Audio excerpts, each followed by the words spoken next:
1절부터 보는 시간 됩니다. 에스겔 39장 1절.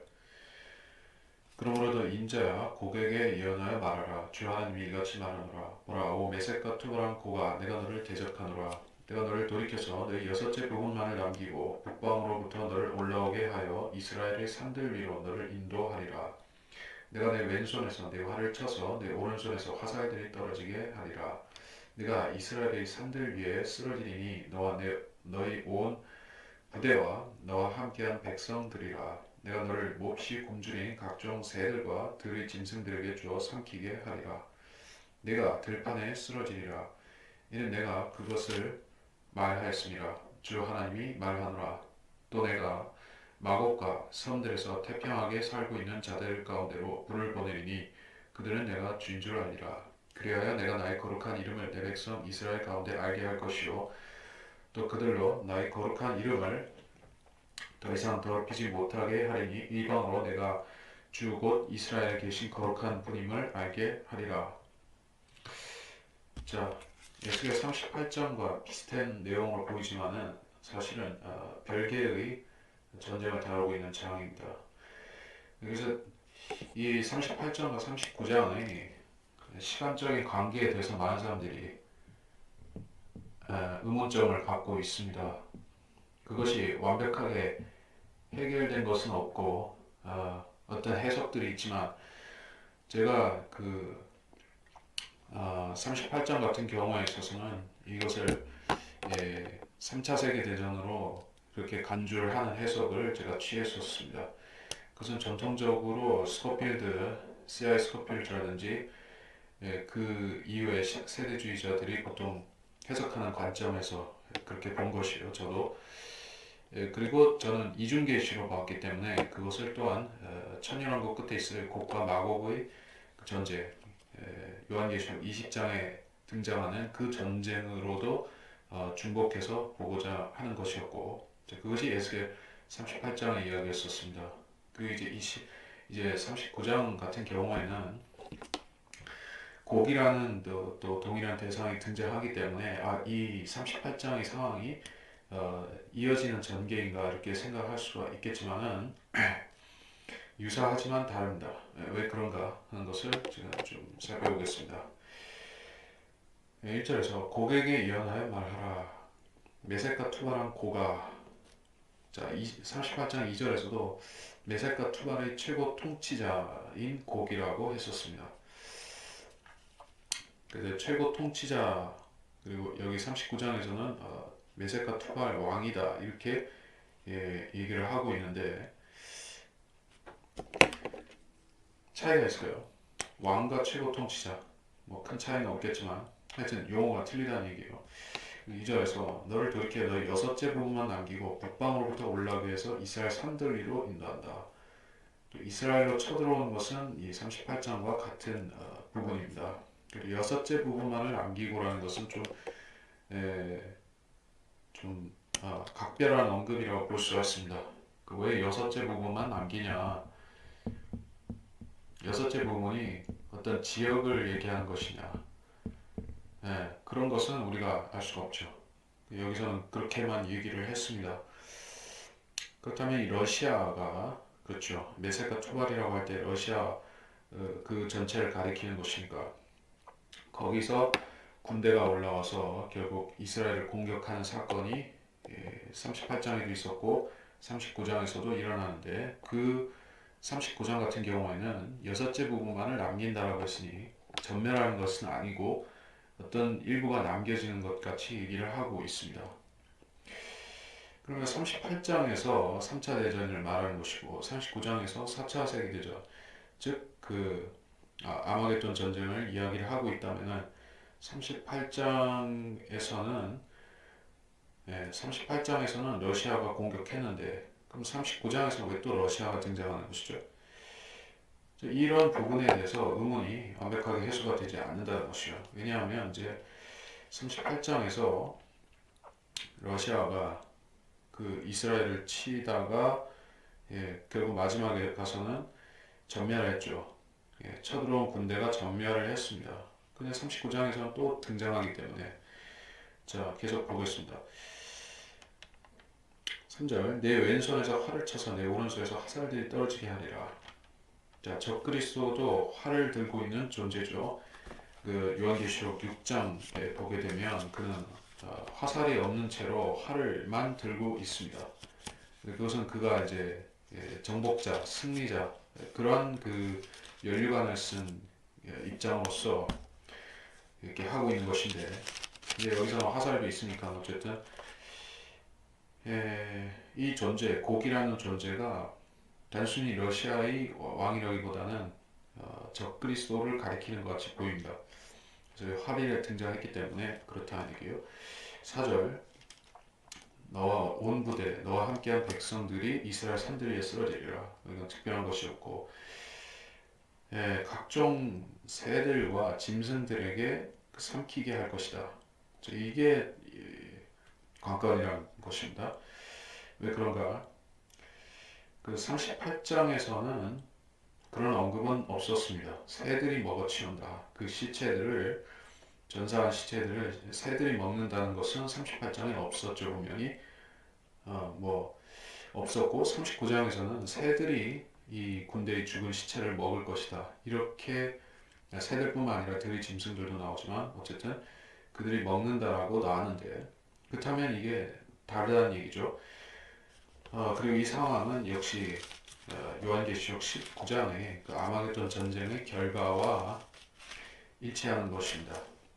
아마겟돈 전쟁의 결과로 어떻게 되었던 것인가?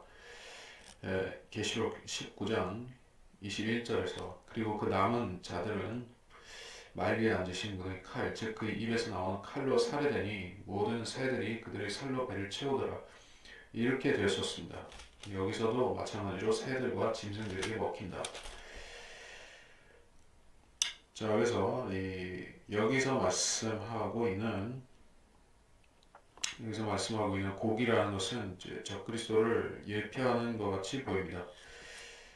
그리고 5절 네가 들판에 쓰러지리라 이는 내가 그것을 말했습니다. 네가 라고 했을 때 이게 적그리스도도 그 군대와 함께 죽는다는 뜻이죠. 불못에 던져진다. 6절 내가 마곡과 섬들에서 태평하게 살고 있는 자들 가운데 불을 보낼 것이다. 이것은 주님께서 재림하실 때 이제 불을 동반해서 오시는 것과 관련되는 얘기일 수가 있겠죠. 그 불이 어떤 불이냐? 물론 심판의 불이겠죠. 그리고 그 불을 주님께서 결국 그 에돔에 있는 불못으로 구현시키실 것이요. 그 세상을 그 심판한 불이 에돔의 불못이 될 것입니다. 그래서 여기서 말씀하는 게 불로 심판한다는 것은 불을 보낸다는 것은 주님의 재림, 지상 재림을 가리키고 있는 것이다. 이렇게 보여집니다. 그리고 이것은 그 계시록 20장에서 세상을 하늘과 땅을 태워버리는 하늘들과 땅을 태워버리는 그 불은 아니라고 봐야 되겠죠. 왜냐하면 일부 지역의 일부 사람들을 태워버리는 불을 얘기하고 있지 온 세상을 태우는 그런 형태의 불이 아니라는 얘기예요. 이건 좀 굳이 찾아보지 않더라도 알 수 있는 사실이고 그래서 7절에서 그리하여 내가 나의 거룩한 이름을 내 백성 이스라엘 가운데 알게 할 것이요. 자, 여기서 그들로 나의 거룩한 이름을 더럽히지 못하게 하리니 라고 했습니다. 그러면 그 이전에는 그럴 수 있다. 그랬었다. 이스라엘이 아직 거룩하지 못한 상태에 있었던 것이다. 그러다가 이 전쟁의 결과로 완전히 깨끗하고 그들이 회복이 되는 것이다 라고 말할 적에는 이건 지상 재림이죠. 물론 주님이 지상 재림하기 좀 전에도 유대인들이 회개를 하고 회복이 되는 과정이 있지만은 결국 완전하게 회복되는 것은 주님 재림하신 직후에 그렇게 되겠죠.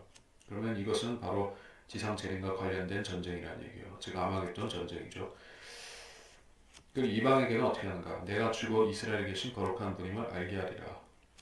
자, 대환란이라는 과정을 통과하면서 이방은 즉 세상과 그 모든 나라들은 주님께서 창조주이심을 하나님이 여호와 하나님 창조주라는 사실을 알게 되겠지만은 결국 예수님이 지상 재림하셔야지 그들은 그 사실을 시인하게 될 것이요. 주님이 창조주이시자 세상을 섭리하시는 분이시자 또 심판주라는 사실을 그제서야 시인하게 될 것이라는 얘기요. 이방이 그래서 예수님을 만왕의 왕으로 인정하는 것을 말하는 것이라는 얘기입니다. 8절 보라 그 일이 이르고 그 일이 이루어지리니 이 날이 내가 말했던 그 날이니라. 주 하나님이 말하노라. 이스라엘의 성읍들에 거하는 자들이 나가서 무기들의 불을 놓아 태우리니 작은 방패들과 큰 방패들과 활들과 화살들과 몽둥이들과 창들이라. 그들이 불로 이 무기들을 7년간 태우리라. 그리하여 그들은 들에서 어떤 나무도 취하지 아니하고 산림에서 어떤 나무도 자르지 아니하리니 이는 그들이 불로 무기들을 태울 것임이라. 또 그들을 약탈한 자들을 약탈할 것이요 그들을 강탈한 자들을 강탈하리라. 주 하나님이 말하노라. 이 8절에서부터 이 단락이 우리한테 예시해 주는 것은 이것이 아마겟돈 전쟁이라는 것을 잘 보여줍니다. 그래서 8절에서 그 일이 이루어진다. 그 일이 이루어진다. 이 날이 그 날이다. 이렇게 말씀하는데 성경에서 제일 중요한 날이 무엇이죠? 성경에서 신구약 통틀어서 얘기한 거예요. 성경에서 제일 중요한 날, 온 인류에게 제일 중요한 날은 주의 날이죠. 물론 Day of the Lord, 주의 날이라는 것은 침략을 가리킬 수도 있습니다. 그러나 보다 협소한 의미로 말할 때는 이것은 지상 재림을 가리키는 말인 것입니다. 예.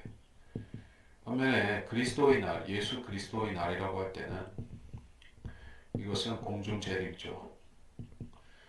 이것은 우리가 데살로니가 후서를 볼 때에도 알 수 있는 것이고, 그래서 신약에서 그리스도의 날이 있고 구약에서는 주의 날이 있습니다. 그 주의 날에 말씀하는 것은 그것이 이 세상 체제의 심판, 민족들의 심판의 날이고 주님께서 이 세상의 천년왕국을 수립하시는 날이기도 합니다.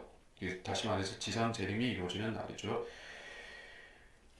그래서 그 날이 제일 중요한 날인데 주님께서 어떠한 8절에서 다른 단서 조항을 붙이지 않고 그냥 그 날이다, 이 날이다 이렇게만 얘기를 하셨다면은 우리가 자연적으로 연상할 수 있는 바는 구약에서 제일 중요한 날은 지상 재림의 날이니까 그 날을 말씀하시는가 보다 이렇게 생각할 수가 있는 것이요. 물론 그것이 맞을 것입니다. 예, 이건 공중 재림은 당연히 아니죠. 만약 이것이 그 일이 휴거나 공중 재림을 가리키는 것이라면 이 전쟁은 그야말로 38장의 그 전쟁과 같은 전쟁이 되겠지만, 즉 3차 대전이 될 수도 있겠지만 여기서 말씀한 것은 그것이 아닌 것 같다는 얘기요. 이것은 지상 재림이 분명합니다. 9절 이스라엘 성읍들에 거하는 자들이 나가서 무기들을 불러 태운다. 자, 이게 무슨 말입니까? 그 전쟁 이후에 있을 그 처리 과정을 말씀하고 있어요. 이 전쟁은 끝나고 우주적인 심판이 있는 것이 아니라는 얘기죠. 전후 처리가 있기 때문에 이것은 그 천년왕국 이전에 있어야만 되는 전쟁이 분명한 것이요. 즉 아마겟돈 전쟁이라고 보는 것입니다. 자, 이 묘사와 관련해서 우리가 인용할 수 있는 것은 이사야서에도 있고 또 스가랴서에도 있지만 스가랴서를 제가 한번 보겠습니다. 스가랴서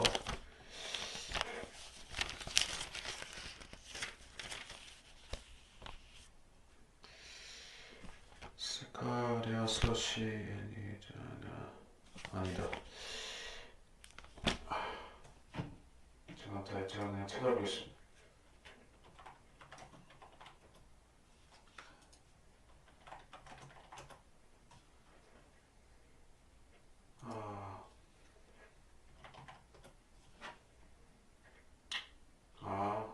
착각했네요. 스가랴서가 아니라 이사야서 2장 4절과 미카서 4장 3절인데 둘 다 읽어보죠. 그가 모든 민족들 가운데서 심판하시며 이사야서 2장 4절 그가 모든 민족들 가운데 심판하시며 많은 백성을 책망하시니 그들이 자기 칼들을 두들겨서 보석을 만들며 자기 창들을 두들겨서 낫을 만들 것이요 민족이 민족을 대적하여 칼을 들어오지 아니할 것이며 그들이 더 이상 전쟁을 배우지 아니하리라. 미카서 4장 3절에서는 또 그가 많은 백성 가운데서 심판하시며 먼 곳에 강한 민족들을 책망하시리라. 또 사람들은 그들의 칼들을 쳐서 보석을 만들고 그들이 창들을 쳐서 나스를 만들 것이라. 이 민족이 저 민족을 대적하여 칼을 들어 올리지 아니할 것이며 그들이 더 이상 전쟁을 배우지 아니하리라. 자, 동일한 상황을 이 두 구절에서 말씀하셨는데 이 구절도 같은 맥락이라고 네, 그렇게 볼 수가 있겠습니다. 이 아마겟돈 전쟁이 어떤 전쟁입니까? 이 적어도 1000년 동안의 평화가 있기 전에 있을 그러한 엄청난 세계 전쟁 대전이죠. 그 전쟁이 있을 장소가 바로 이렇게 이스라엘의 무기또 아마겟돈이라는 그 장소에서 그 전쟁이 있게 되는 것을 말씀하고 있습니다. 그리고 그 전쟁의 결과로 해서 세상의 모든 군대라든지 무기들이라든지 이런 것들이 다 거기서 고철이 되어버린 것이요. 고철이 되고 태울 것은 태우고 이게 처리할 것은 고철들은 처리를 해서 결국 그것을 다 7년 동안 태울 것을 말씀하고 있는 것이다. 이렇게 볼 수가 있겠죠. 이스라엘이 이것을 태워서 불로 태워서 무슨 연료로 쓴다 이렇게도 볼 수가 있겠죠. 그러니까 이게 무기들을 적절하게 활용하는 것을 말하는 것이 그냥 어떤 심판으로서 태운다라기보다는 그런 의미가 있겠습니다. 그래서 10절에서 말씀하고 있는 것이죠. 들에서 어떤 나무도 취하지 않고 나무도 자르지 않고 불로 태운다. 그래서 이걸 연료로 쓴다.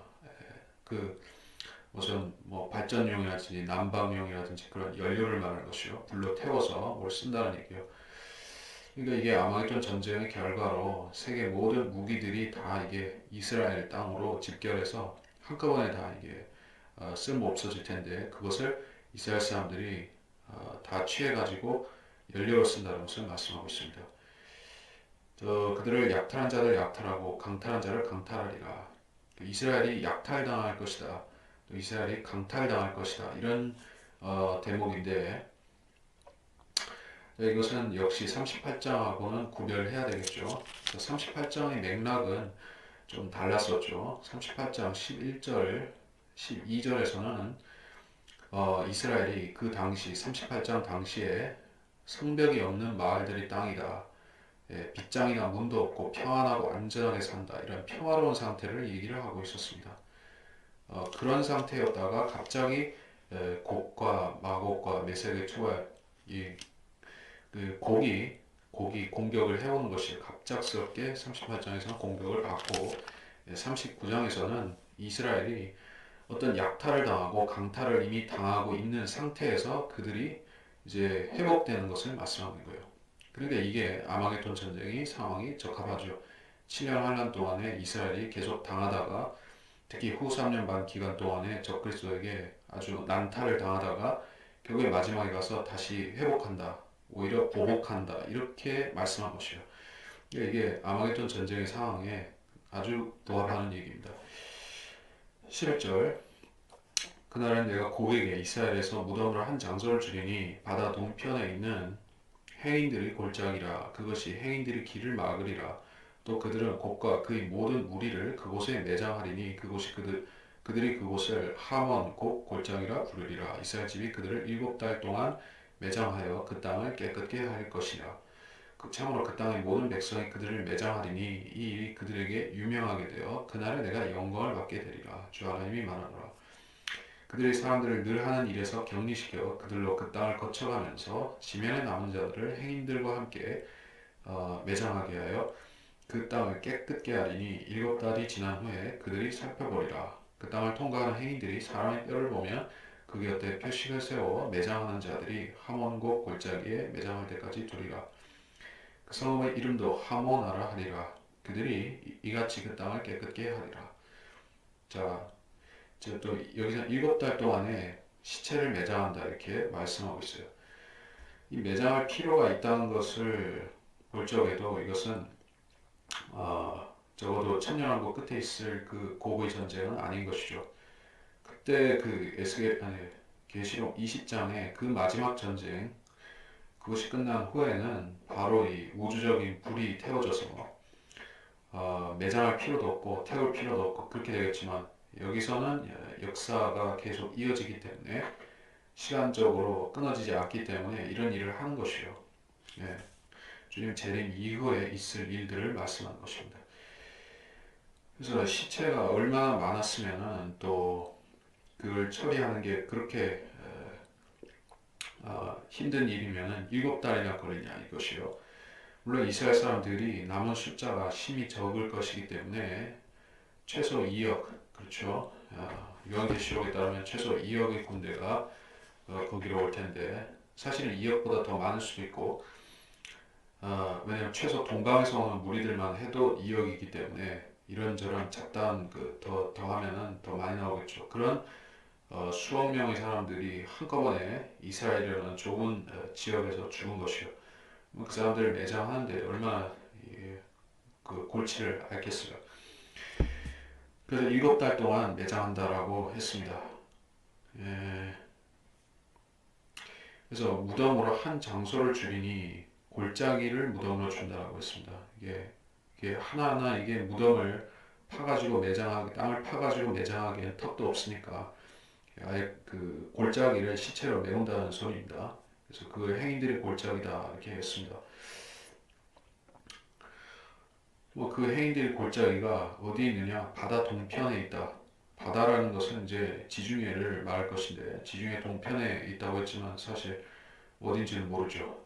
근데 아마 이제 무기또 골짜기와 가까운 곳에 있는 골짜기일 가능성이 높겠죠. 아무래도 아마겟돈 전쟁은 그곳을 중심으로 해서 치열하게 있을 것이니까. 그래서 그곳에 골짜기가 있고 거기에 시체들을 운반해서 매장할 것이다. 그래서 13절에서 모든 백성이 그들을 매장하니 그 일이 그들에게 유명하게 된다. 어떤 의미에서일까요? 이스라엘이 이제 홍해를 건넜을 때 하나님께서는 특별한 이벤트를 준비하시고 실행하셨죠. 그것은 즉 파라오와 그를 따르는 이집트의 모든 정예 군대가 홍해에 빠져 죽는 그런 사건을 주님께서 일으키신 것이죠.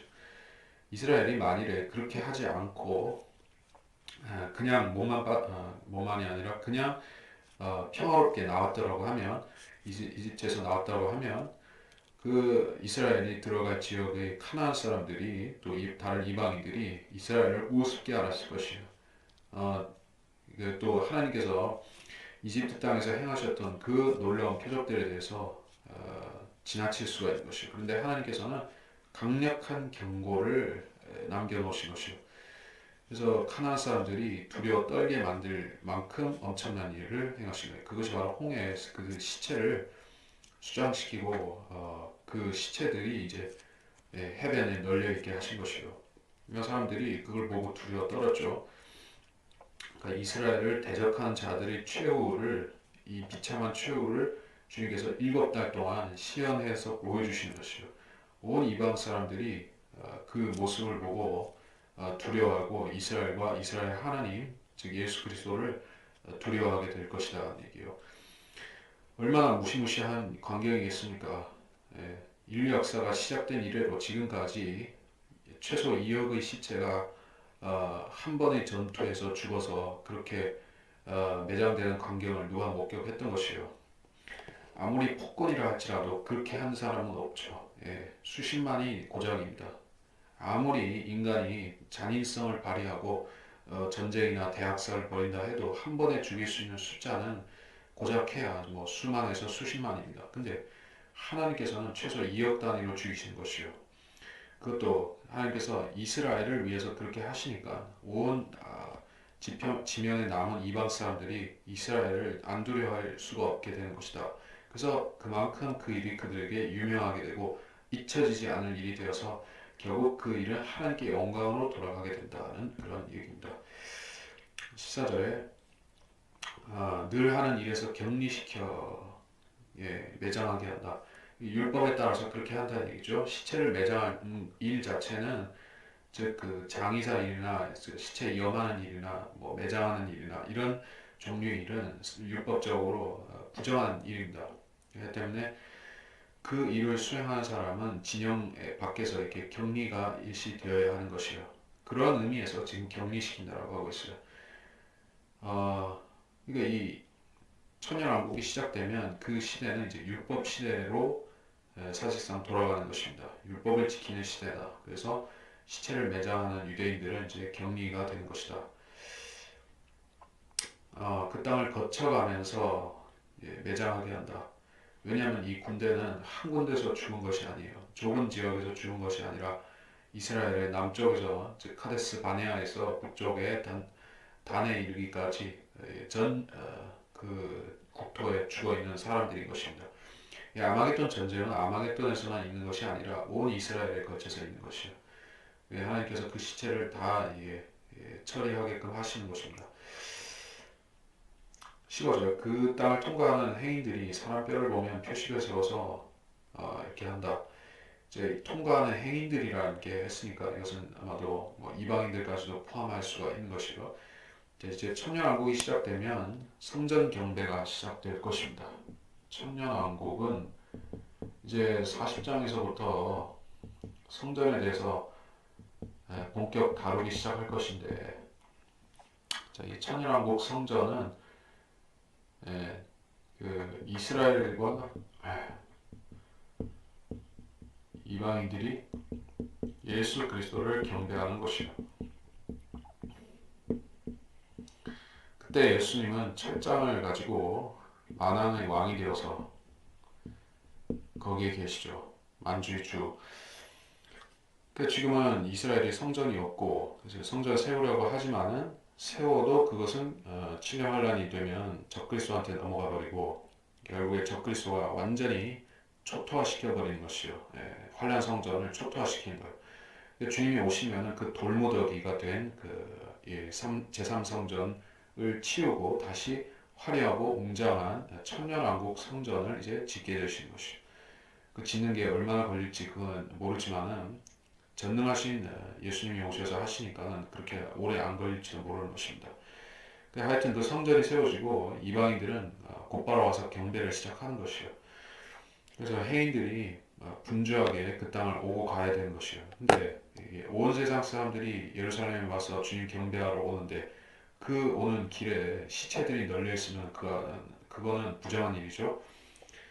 마땅히 없어져야 되는 그런 시체들은 치우고 깨끗해져야 되는 것입니다. 그래서 이게 집중적으로 7개월 동안 그 땅을 정결케 만드는 것을 여기서 말씀하는 것입니다.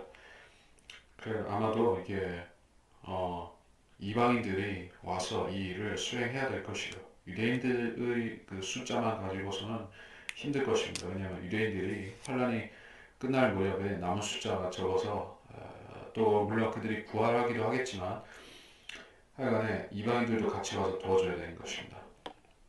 16절에 그 성읍의 이름도 하모나라니라. 이게 그 시체를 매장하는 본부 역할을 하는 성읍도 있다 이렇게 말씀하고 있습니다. 17절 너희 인자야 주 하나님 이같이 말하노라 너는 모든 깃달린 새와 들린 모든 짐승들에게 이르라 모여 오라 내가 너희를 위하여 베푸는 나의 재물 즉 이스라엘의 산들 위에서 베푸는 큰 재물 사면에 모여서 너희는 살을 먹고 피를 마실지어다. 너희가 용사의 고기를 먹고 땅의 통치자들과 바산의 모든 살진 짐승인 순양과 어린 양과 염소와 수송아지 피를 마실지니라. 내가 너희를 위하여 베푼 내 재물에서 배가 부를 때까지 기름을 먹고 취할 때까지 피를 마실지니라. 그리하여 너희는 나의 식탁에서 말들과 병거들과 용사들과 모든 전사들로 배부를지니라. 주 하나님이 말하노라. 또 내가 내 영광을 이방 중에 두노니 모든 이방이 내가 행한 나의 심판과 내가 그들 위에 놓은 내 손을 보리라. 그래야 이스라엘 집이 그날 이후부터 내가 주 그들의 하나님인 줄 알리라. 17절은 이제 욥기 39장 19절에도 나오고 잠언 30장 17절에도 참조할 수 있습니다. 물론 가장 핵심적인 부분은 계시록 19장이겠지만은 새들이 모여서 잔치에서 뭔가를 이게 먹고 있는데 18절에서는 이걸 뭐라고 묘사를 하고 있습니까? 용사의 고기, 땅의 통치자들 이렇게 얘기를 하면서 바산의 살진 짐승, 순양, 어린 양, 염소, 수송아지 이렇게 또 얘기를 하고 있습니다. 이게 용사라든지 땅의 통치자는 문자적인 것이지만은 살진 짐승 순양, 어린 양, 염소, 술송아지 이 부분은 아, 그 죽은 사람 시체에 대한 상징적인 그런 표현이죠. 이렇게 성경에서 이렇게 문학적인 표현이 또 비유적인 표현이 등장하는 경우에는 비유적 표현의 사용하는 이유. 자, 어떤 이유가 있을까요? 이해력이 부족한 사람에게 비유를 통해서 더 이렇게 사실을 어, 정확하게 전달하기 위한 목적으로 비유가 쓰일 때도 있습니다. 그러나 이런 부분에 있어서는 직설적인 묘사를 할 수도 있지만 그것이 너무나 잔혹할 수가 있죠. 네, 물론 성경이 잔혹하고 참혹한 이야기를 미화시킨다는 것은 아닙니다. 그래서 사람들이 어, 예, 그래서 성경을 뭐라고 합니까?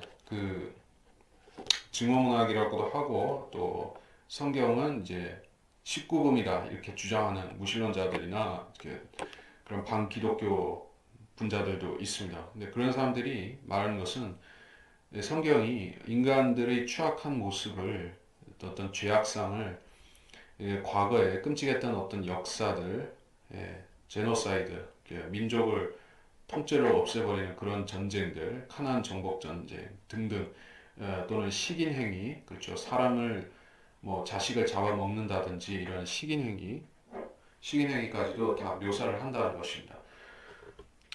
그래서 성경이 끔찍한 책이다. 그래서 19금이다 얘기하지만은 사실 하나님께서는 이런 배려도 해주시는 것이에요. 심약한 사람들이 기절할까 봐서 이렇게도 표현을 하신 것입니다. 여러분이 이걸 실상을 그대로 액면 그대로 본다면은 진짜 경악을 금치 못할 것이지만은 이런 표현으로 주님께서 대체하신 것이요. 그리고 너희를 위해 베푼 내 재물에서 기름을 먹고 피를 마시라 하겠습니다. 새들을 위해서 이 식탁을 준비하셨다. 너희 나의 식탁에서 말들과 병거들과 용사들과 모든 전사들로 배부를 지니라. 주님께서 새들을 아끼시냐? 새들을 돌보시는 주님이시냐? 물론 그렇죠. 주님께서는 참새 한 마리도 떨어지지 않도록 돌보시는 그런 천조물들을 돌보시는 피조물들을 돌보시는 주님이시기도 하죠. 그런 의미에서 7년 환란이라는 기간은 사람만 고생하면서 사람만 힘든 기간이 아니라 새들이나 땅의 짐승들이나 심지어 바다의 물고기들까지도 바다 생물들까지도 엄청난 시련을 겪는 또 엄청난 죽임을 당하는 기간이기도 한 것이요. 그건 물론 우리가 요한계시록을 보게 되면 다 나오는 사실이죠. 예, 그렇게 되기 때문에 주님께서 이제 새들을 위로하시는 것입니다. 지금의 사람들이 얼마나 새들을 무시하는지 아시죠? 새 대가리라든지 뭐 이제 뭐 좀 모질한 사람은 닭대가리라 이렇게 얘기를 하기도 하고 뭐 그러면서도 이제 독수리 같은 경우에는 위험의 상징으로 쓰면서 국가의 문양이나 어떤 가문의 문양으로도 많이 쓰는 것을 볼 수가 있죠. 예, 위험 있는 새고 용맹스럽고 이렇다고 해서 바다의 그 바다에서는 고래가 그렇지만은 이게 육지에서는 사자 그리고 하늘에서는 이제 독수리 이렇게 쳐주죠.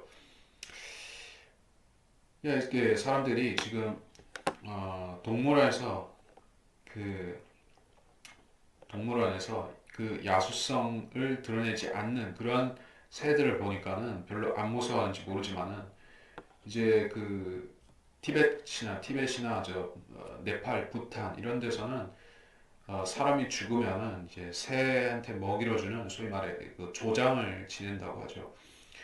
그 조장을 지내는 거면 그 아주 끔찍한 건 이루 말할 수가 없다는 것이요.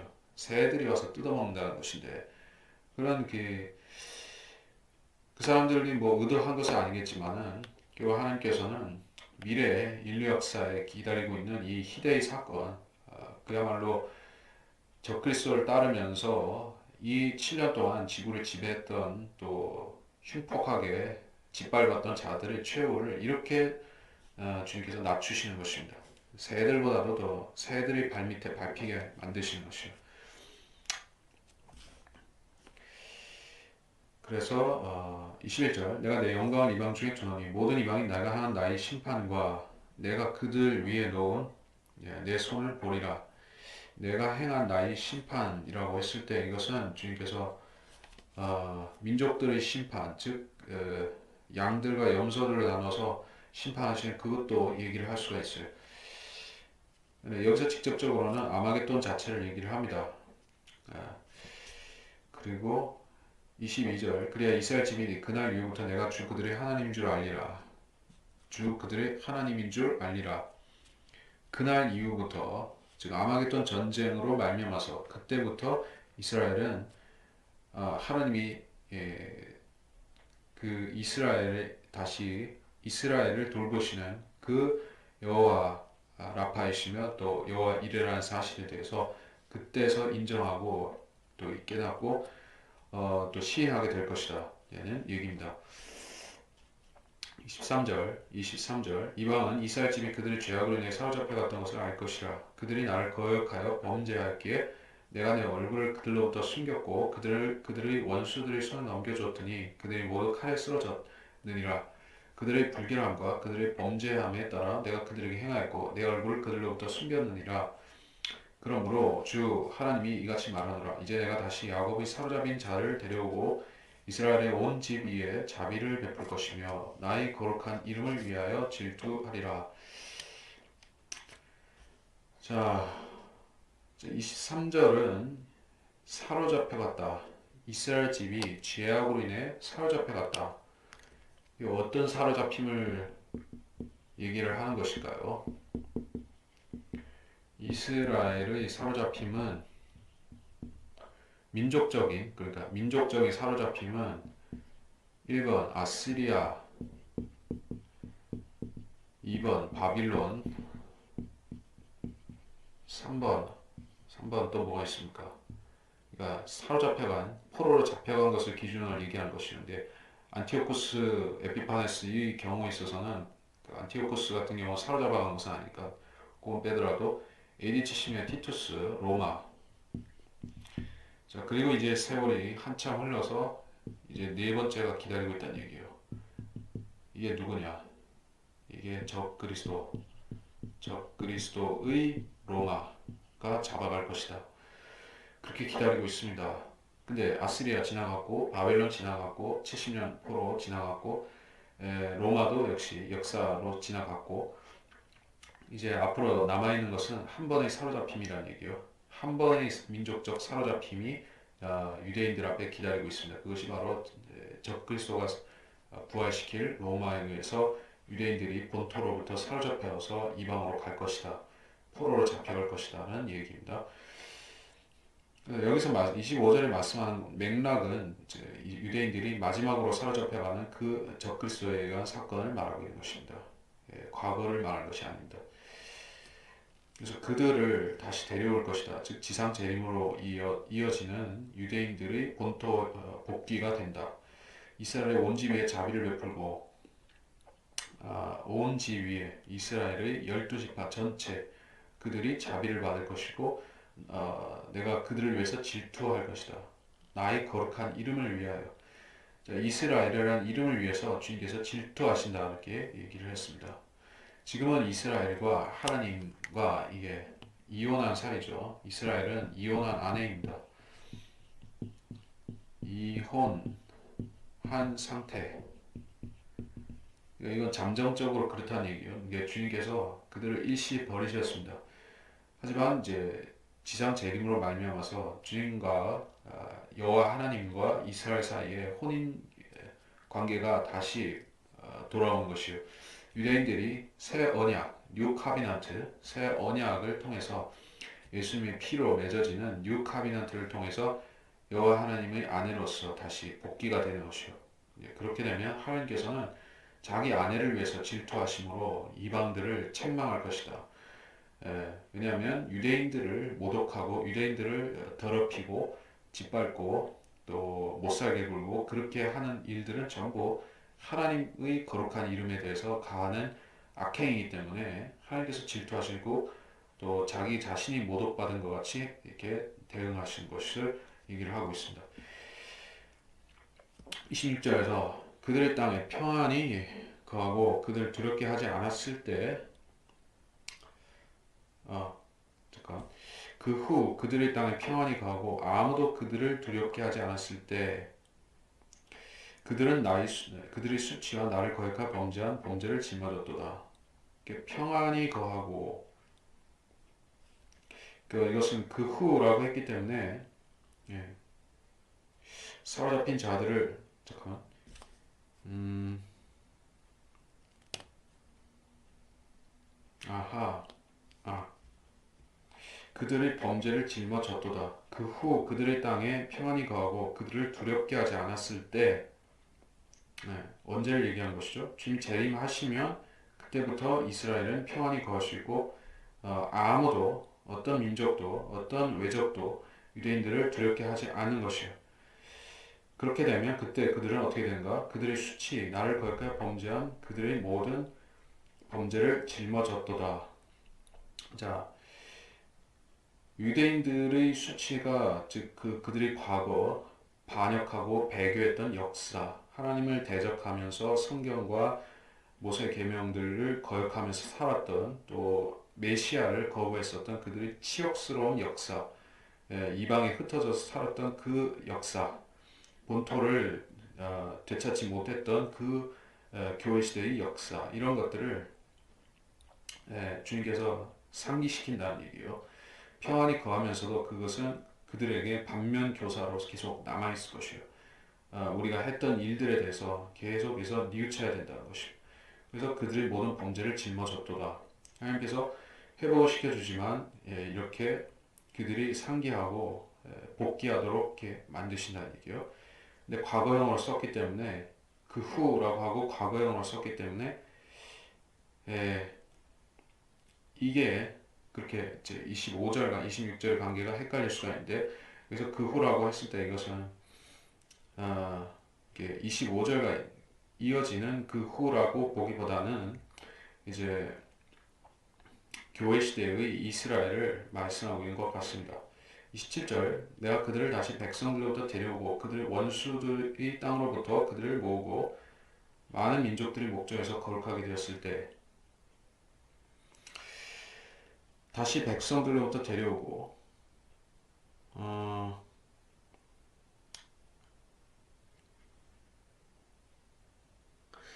아, 이것도 역시 재림입니다. 다시 백성들로부터 데려오고 원수의 땅으로부터 모으고, 또 역시 재림입니다. 내가 많은 민족들을 목전에서 그들로 인해 거룩하게 되었을 때, 지상 재림입니다. 28절에 내가 그들을 이방 가운데로 사로잡혀 가게 하였으나, 여기서 또 역시 거룩하게 되었을 때에 하면서 28절이 가기 때문에, 회복되면서 또 잡혀가느냐, 그러면 잡혀갔다가 회복됐다가 또 잡혀갔다가 회복됐다가 이런 식으로 좀 혼돈스러운 해석이 될 수가 있는데, 그건 아니고 역시 좀 문맥이 또 바뀌면서 내가 그들을 사로잡혀가게 하였으나 그들을 본토로 모았으며 그들 중 아무도 더 이상 거기 남기지 아니하였으니 그들이 나를 줄 그들의 하나님인 줄 아리라. 역시 재림을 얘기하고 있는 것입니다. 그리고 29절에서 내가 더 이상 그들로부터 내 얼굴을 숨기지 아니하리니 이는 내가 나의 영을 이스라엘 집 위에 부었음이라 주 하나님이 말하노라. 자, 이 모든 상황을 종합해서 얘기를 하자면, 23절부터 시작해서, 그들의 죄악으로 인해 사로잡힌 걸 알고 그들로부터 숨겼고 원수들의 손에 넘겨지고 칼에 쓰러졌다. 자, 이거 아까는 제가 사로잡혀 갔음을, 적그리스도를 가리켰죠. 직접적으로 그렇고, 과거의 역사도 여기에 포함을 시켜서 하나의 교훈으로서 말씀하신 것도 있습니다. 역사적으로는, 예언적으로는 마지막 사로잡힘을 가리키는 것이라고 보는 것입니다. 24절에서는 이건 역시 이어지고 있습니다. 그들의 불결함과 그로 인해서 역시 대환란의 상황입니다. 23절 대환란, 24절 대환란, 25절 재림, 그리고 26절 천년왕국, 재림과 천년왕국, 또 27절 또 대환란으로 다시 돌아가, 그리고 28절 다시 재림, 그리고 29절 또 천년왕국. 자, 이런 식으로 이게 ABC, ABC 이렇게 반복이 되고 있어요. 그러니까 짧은 본문 안에서 대환란, 재림, 천연왕국 이런 식으로 구절마다 오고 가고 있습니다. 이게 시점이 조금 그렇습니다. 그러니까 여러분이 어, 앞에 구절하고 이어서 읽다 보면은 재림이 했는데 왜 또 대환란이지? 주님 재림하신 상황인데 왜 뒷구절은 또 대환란 같은 얘기가 나오지? 이렇게 하지만 이게 반복이 되고 있습니다. 그러니까 여러분이 성경을 읽을 적에 예언을 특히 해석할 적에 반복의 원리를 주의해야 되는 것이요. 이거는 많이 이것은 강조해도 지나치지가 않는데, 예, 예언 해석의 기초가 됩니다. 성경에서는 짧은 본문 안에서도 재림과 천년왕국과 대환란을 여러 가지를 얘기하시는 경우가 있습니다. 주님께서 이런 식으로 반복의 원리를 사용하시는 이유는 매우 중요한 사실을 전달하실 적에 그렇게 하시는 것입니다. 우리가 지금 배운 사실은 매우 중요한 일들입니다. 우리한테만 중요한 것이 아니라 온 인류한테 중요한 일이죠. 그리고 이스라엘 사람들한테는 그들의 피부에 와닿는 자기들한테 직접적으로 1차 당사자로서 되게 중요한 일이죠. 근데 유대인들이 어떻게 배교했는지 아시죠? 그들은 이제 하나님께서 하신 말씀들을 거기에 if를 붙인 것이요. 만일 그럴 수도 있고 그렇지 않을 수도 있고 하나님께서는 변수를 주신다 이렇게 생각하는 것이요. 하나님께서 물론 회개하면 용서해 주시죠. 인간들이 뉘우치면 내리기로 했던 재앙으로부터 돌이키신 경우가 있습니다. 대표적인 사례가 요나서 니느웨의 회개 같은 경우에 주님께서 심판을 유보시킨 것이 분명하죠. 그래서 사람들이 이제 대환란도 그런 식으로 생각할 수가 있지만 아니다는 얘기요. 반복이 되고 있다는 것은 이거는 명확하게 이게 못이 박힌 이게 그 정확하게 이루어질 사실이기 때문에 이거는 변수가 없다는 얘기예요. 대환란 없을 수도 있다. 뭐 이런 식으로 해석할 수 없다는 얘기예요. 온 인류가 마음을 다해서 회개하면 즉 한국 사람이든지 누구든지 미국 사람이든지 이 땅의 모든 크리스찬들이 한 마음이 돼가지고 회개하면 혹시 하나님께서 대환란이라는 것을 철회하시고 이 땅에 환란 없는 재림을 가져오실 수도 있을까요? 자, 그런 가정법은 사실은 아니란 얘기예요. 왜? 하나님은 거짓말 하실 수 없는 하나님이시고 이렇게 수없는 반복을 통해서 재림과 재림에 수반된 여러 사건들에 대해서 말씀하셨고 그것이 성경에 뼈대를 이루고 있는 사실들인데 그걸 뒤집을 수가 있느냐 하는 것입니다. 물론 주님께서 대환란을 주시더라도 그 엄청난 환란의 과정 안에서 회개한 사람들은 더 많이 구원을 받을 수도 있겠죠. 그런 것은 허용이 됩니다. 많은 환란 자체가 없어진다. 이럴 수는 없다는 얘기예요. 그래서 하나님께서는 중요한 사실이고 이건 변수가 없으니까 꼭 믿어라. 이렇게 해서 자주 말씀하신 것입니다. 그래서 어, 그 어떤 사람들은 그래요. 제가 아는 어떤 사람은 그러더라고요. 뭐 성경에 그 사람은 이제 세대주의를 알고 라크만 신학을 조금 접한 그러한 사람인데 이렇게 얘기를 하더란 말입니다. 무슨 얘기하면 성경 해석을 왜 그렇게 꼭 무슨 대환란 천년왕국은 아니지만 어쨌든 대환란 뭐 환란 성도 이런 해석을 왜 자꾸 그렇게 강조하느냐 교리적인 그 해석을 왜 그렇게 막 따지느냐 성경은 그냥 믿음으로 마음으로 받으면 되지 뭘 그렇게 환란 교리니 뭐 그런 걸 이렇게 저기 엄밀히 따지는 것이냐 하면서 불평 비슷하게 또 자기는 그렇게 해석 안 한다는 뜻이겠죠. 그렇게 말하지만은 그거는 하나님 말씀에 방침하고 어긋나는 것이요. 하나님 말씀을 세부적으로 상세히 이렇게 나눠서 연구를 하다 보면은 너무나 하나님께서 강조를 하고 계시다는 것을 안 느낄 수가 없죠. 자기 보고 싶은 대충 어떤 느낌적인 느낌, 느낌적인 느낌만 받으려고 하는 사람들은 그 사람들은 성경이 대부분의 본문들이 따분한 본문이 되어버린 것이요. 감동을 주는 글귀를 수집하는 사람처럼 어떤 그 시집이나 수필집이나 이런 것에서 뭐 내가 인용하기 좋은 표현 수집하는 사람들 있죠. 왜냐면 사람들 앞에서 무슨 대중들 앞에서 얘기하면서 써먹으려고 그렇게 하는 사람들은 성경에서 똑같은 짓을 하는 것이요. 어떤 감동적인 성구만 찾아서 그것만 이제 집중 암기를 해서 어디서 성경에 대해서 아는 척 하고 싶을 때 그런 글귀를 그런 구절을 인용해 가지고 자기가 뭐 성경을 많이 아는 것 같이 그렇게 하는 경우가 있지만은 그 성경을 많이 아는 게 아니라 아, 그것은 이제 하나님 말씀에 정확사 그 하나님께서 비중을 두신 어느 것이 더 중요하고 어느 것이 더 이게 여러분이 많이 생각해야 되고 이런 비중을 생각 안 하고 그냥 자기 보기 좋은 것 느낌을 추구하는 그런 식으로 성경을 인용하는 것이요. 그렇게 하면 안 되고 우리는 재미없는 말씀이라 할지라도 중요한 말씀이 뭔지 그걸 알고 그 말씀 중심으로 공부를 해야 되는 것이요. 그래서 대환란이 중요하다. 그래서 재림이 중요하다. 또 환란 성도의 교리다. 이런 것들이 그렇게 중요하다라고 얘기를 하는 것이지 그냥 무단하게 뭐 중요하다고 억지로 이렇게 인위적으로 하는 것이 아닙니다. 그 세대주의에 대해서 잘 모르는 사람들은 그런 거에 대해서 따분하게 생각하는 것이요. 이게 따분한 것이 아니라 하나님이 관심사가 거기에 있으니까 우리도 관심을 가지라는 겁니다. 자, 그렇게 해서 아까 좀 인용하려다가 인용하지 않고 지나갔던 본문이 있는데 그거를 약간 좀 살펴보는 시간 가지도록 하겠습니다. 시간이 남았으니까. 우리가 17절에서 새들이 그 시체들을 먹는 그 새들에 대해서 다루는 구절이 있었는데요. 그래서 욥기 39장 19절을 얘기를 했었죠. 욥기 39장. 그 부분에 대해서 건너가서 좀 살펴보면서 해석을 해보고 생각을 해보고 이번 시간을 뭐 또 시간이 나오면 한두 구절 더 살펴보고 그렇게 마치도록 하겠습니다. 그래서 욥기 39장 욥기 39장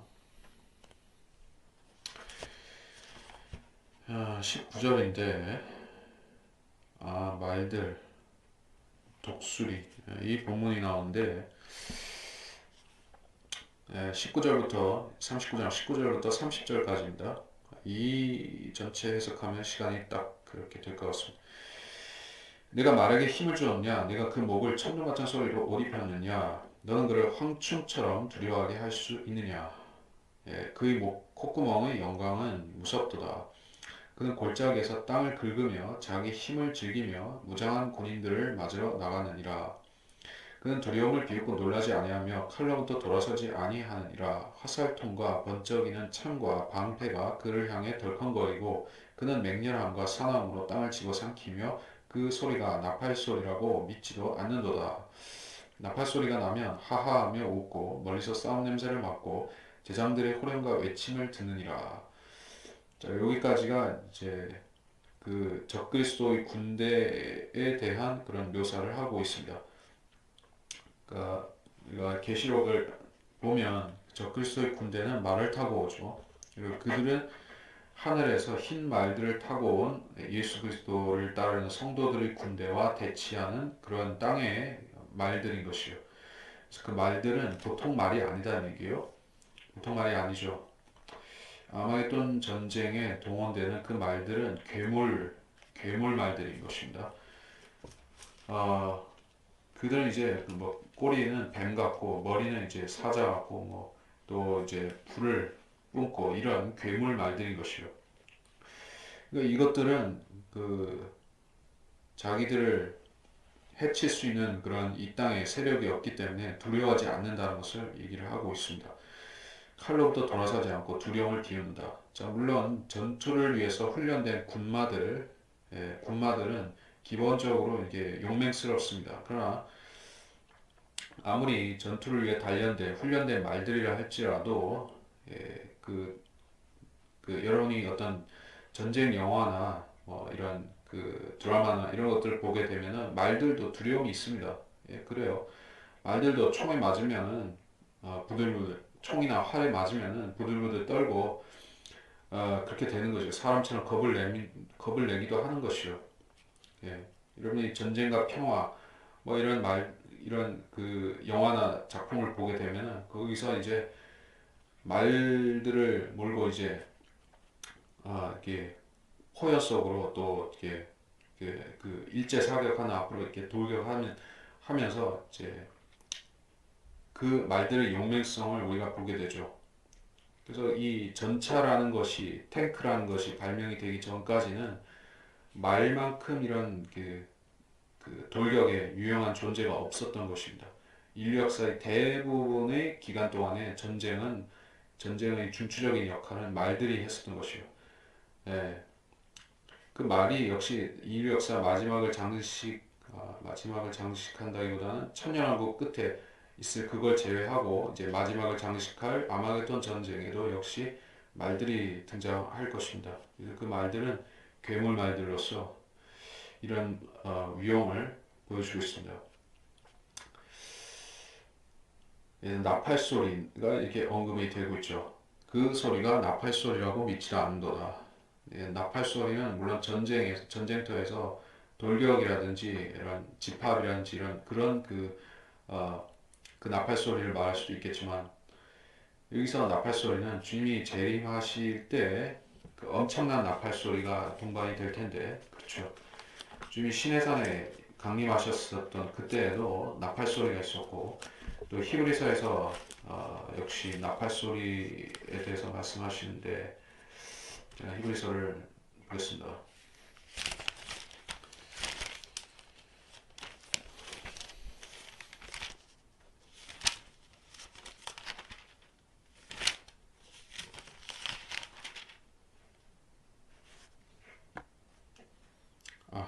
히브리서 12장에 히브리서 12장 18절로부터 너희가 이룬 것은 손으로 만져볼 수 있는 불붙은 산도 아니요 캄캄함과 어둠과 폭풍과 나팔 소리와 말하는 음성이 있는 산도 아니니라. 그 음성을 들은 자들은 자기들에게 더 말씀하시지 않기를 간구하였느니라. 땅의 시온산에서 있었던 현상, 나팔 소리, 또 하나님이 친히 말하시는 음성, 그게 얼마나 두려웠는지 그들은 이제 죽을 지경이 되었었던 것이에요. 사람도 두려운데 말들은 오죽하겠느냐는 얘기예요. 근데 이 말들은 그 두려움조차 없다는 얘기입니다. 아주 뭐라 해야 될까, 자연적인 말들이 아니기 때문에 두려워하지 않겠죠. 그 26절부터 30절까지가 이 아마겟돈 전쟁이 끝났을 때의 상황입니다. 내가 너희 지혜로 나겠으며 남쪽을 향하여 나라를 펴겠느냐? 독수리가 내 명령에 올라가며 높은 곳에 보금자리를 만들겠느냐? 독수리는 바위 위와 바위 위와 험한 곳과 단단한 장소에 거하고 머무니 거기서 먹이를 찾고 눈으로 멀리 보는도다. 그 새끼들도 피를 빠나니 죽임당한 자들이 있는 곳에는 독수리도 거기 있느니라. 자, 매가 나오고 독수리가 나오는데 여기서 독수리는 어떤 존재로서 말씀하는가? 죽임당한 자들이 있는 곳, 즉 전쟁터에 시체들이 널려 있는 곳에는 독수리도 거기 있다. 이렇게 얘기를 하고 있습니다. 물론 사람 시체를나 동물의 사체를 먹는 소위 맹금류라고 하는 새들은 독수리만 있는 것이 아니죠. 그 여러 가지 종류의 새들이 시체를 먹습니다. 까마귀도 시체를 먹죠. 까마귀들도 시체를 먹습니다. 그래서 그 여러 가지 새들 중에서 여기서는 독수리를 얘기를 하고 있습니다. 독수리들이 등장해서 시체를 뜯어먹는다. 이거는 좀 각별한 상황이라는 얘기예요. 즉 아마겟돈 전쟁은 엄청난 독수리들이 와서 물론 다른 잡새들도 같이 섞여 오겠지만은 독수리가 주축이라는 얘기입니다. 독수리에 대해서 강조를 하고 독수리가 엄청난 시체를 먹는다. 이렇게 말씀하신 것을 볼 때 이것은 이거 아마겟돈 전쟁의 후에 있을 독수리들의 시체들을 먹는 것이다. 이런 사실입니다. 우리가 다시 마태복음 24장 28절에 보게 되면 어디든지 시체가 있는 곳에는 독수리들이 함께 모이리라. 또 이런 말씀이 나온다는 얘기예요. 같은 맥락입니다. 시체가 있는 곳, 어디든지 시체가 있는 곳에는 시체가 사방에 있는데 그 이스라엘 땅 전체에 독수리들이 함께 모여서 온 세상의 독수리들이 하나님의 명령, 소집하라는 그 명령을 듣고서 이 온 세상의 독수리들이 북반구, 남반구, 중위도에 있는 모든 독수리들이 다 이스라엘로 집결한다는 얘기예요. 이것 자체도 하나의 기적이라고 봐야 되겠죠. 자, 사람들이 이제 철새들이, 그러니까 시기에 맞춰서 정확하게 자기들이 가야 될 지점을 향해서 수천 킬로미터를 이렇게 비행하는 것을 사람들은 신비라고 생각을 안 하고 있지만 그것은 진화의 결과가 아니라 어떤 자연이 그렇게 시킨 것이 아니라 하나님이 지혜를 줘서 하나님이 그런 본성에 그런 지혜를 넣어줘서 할 수 있게 하신 것이요.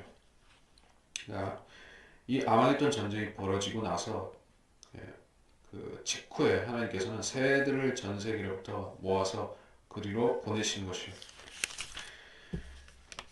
그래서 이게 엄청난 독수들이 와서 시체 처리를 도와줄 수가 있는 것입니다. 성경에서 우리가 관심사가 중요한 것이 아닙니다.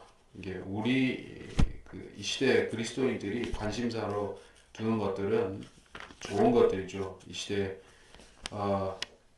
어떤 영적인 복을 받을 수 있는가, 또 어떤 이 세상에서 어떻게 평안하게 살 수 있을까, 어떻게 이 땅에서 하나님 말씀대로 살 수 있을까, 그런 부분을 염려하고 그런 부분에 대해서 관련된 그런 신약의 교훈적인 구절들만 많이 생각을 합니다. 그래서 구약은 사람들이 이제 지나간 역사의 책이라든지 또 이제 잠정적인 책이라든지 예수님이 오시기 전까지만 해당이 되는 잠정적인 책이라든지 뭐 단순히 교훈만 받으면 된다든지, 자, 구약에서 교훈을 받는 것은 당연히 한 것이지만은 중요한 것이지만은 교훈으로 끝나면 안 됩니다. 반드시 교훈도 보고 교리도 봐야 되는 것이요. 교훈이라는 것은 우리가 심지어 모든 세상 만물과 어떤 역사책이든지 동화책이든지 교훈은 다 나름 얻을 수가 있습니다. 하다못해 여러분이 이솝우화를 읽더라도 거기서 어떤 교훈들을 찾을 수가 있습니다. 헤로도투스의 역사서를 읽어도 교훈은 발견합니다. 그런 얘기가 아니라 성경이 주는 교훈이라는 것은 이것이 과거로 끝나는 것이 아니다는 얘기예요. 반복이 될 뿐 아니라 이것은 계속해서 반복이 되다가 결정적으로 한 방이 기다리고 있다는 거예요. 그것이 바로 이제 대환란과 아마겟돈 전쟁이다. 이것을 잊어버리면 안 된다는 사실입니다.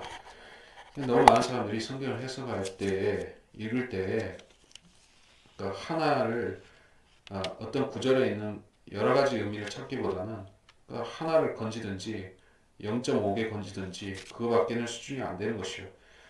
하나를 들으면 두셋을 알면 참 잘하는 사람이고 그 이상 알면은 즉 피터 라크만 목사님처럼 예, 대여섯 개 심지어 10개 이런 식으로 찾아내는 사람도 있지만 그것은 그야말로 노력과 땀의 결과로 수많은 세월과 성경을 읽었던 그런 역사로서 그런 결과물로서 나오는 것이지 거저먹는 것은 없습니다. 하나님께서 어떤 사람한테 성경을 깨닫게 해주시는 것은 순차적이고 과정이 있습니다.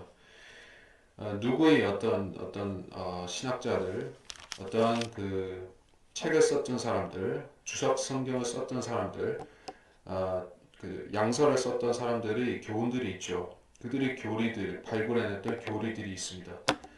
자, 그것들은 우리한테는 기초 지식으로 되는 것이요. 이 시대의 성경들을 믿는 그리스도인들은 그러한 기초 지식들을 누구로부터 받았는가? 바로 크라이스 라킨의 세대적 진리라든지 또는 C.I. 스코필드의 스코필드 성경이라든지 그리고 궁극적으로는 피터 라크만 박사의 주석서들과 또 라크만 성경이라든지 이런 부분들로부터 우리가 기초 지식을 받은 것이요. 물론 라크만 박사의 지식 같은 경우에는 상당히 난이도가 높은 고급 지식이죠. 이거 자체를 마스터한다는 것도 엄청난 일입니다. 근데 우리가 제가 특히 이제 38장과 39장을 정리하고 넘어가면서 꼭 전달하고 싶은 얘기가 있다면은 라크만 박사도 38장을 완벽하게 해석 못했습니다. 39장도 대부분 잘 해석이 되지만은 우리가 이제 25절, 23절로부터 29절까지 제가 마지막 단락을 해석하면서 저 자신도 상당히 조금 저도 내심 조금 당혹하고 내심 조금 예, 머릿속이 엉킬 뻔했었던 것이요. 예, 난이도가 있습니다. 난이도가 있어요. 많이 읽어도 잘 모르고 난이도가 있는 책인 것이 있는 본문인 것입니다. 쉽다고 생각하면 안 되는 것이요.